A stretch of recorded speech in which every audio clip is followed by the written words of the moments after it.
حتى بكلامك أنت تجاوزت على ساحة التحرير، ومن قلت شنو هي ساحة التحرير وكل نعم. من يسوي كيفه. نعم، أنا أتجاوز على من تجاوزوا على زوار الحسين. أنتم اللي في ساحة التحرير طلعتم قلتم وين الملايين، كلها كذب، تلطم على حسين، كلها كذب.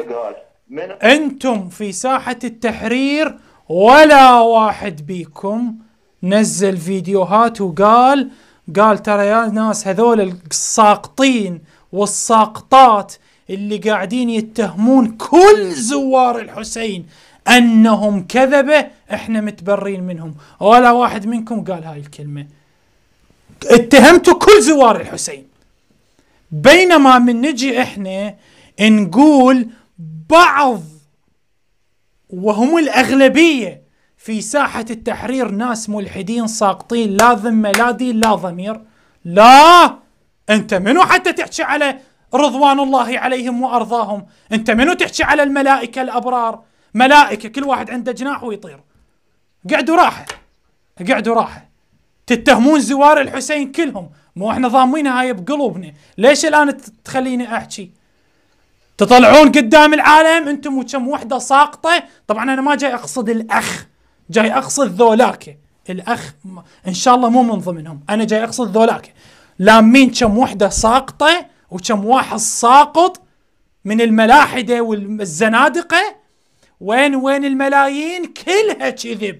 كلها كذب تلطم على حسين. زين، اذا واحد طلع وقال كل المتظاهرين ساقطين، انت ما تستحي؟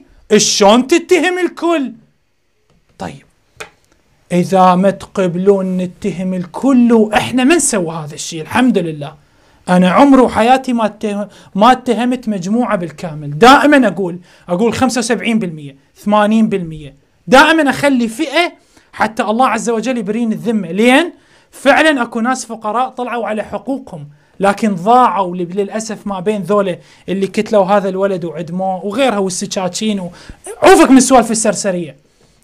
دائما احنا نقول بعضهم منافقين وساقطين. شنو عم صرتوا الصحابة؟ شنو السالفة ما حد يحكي عليكم؟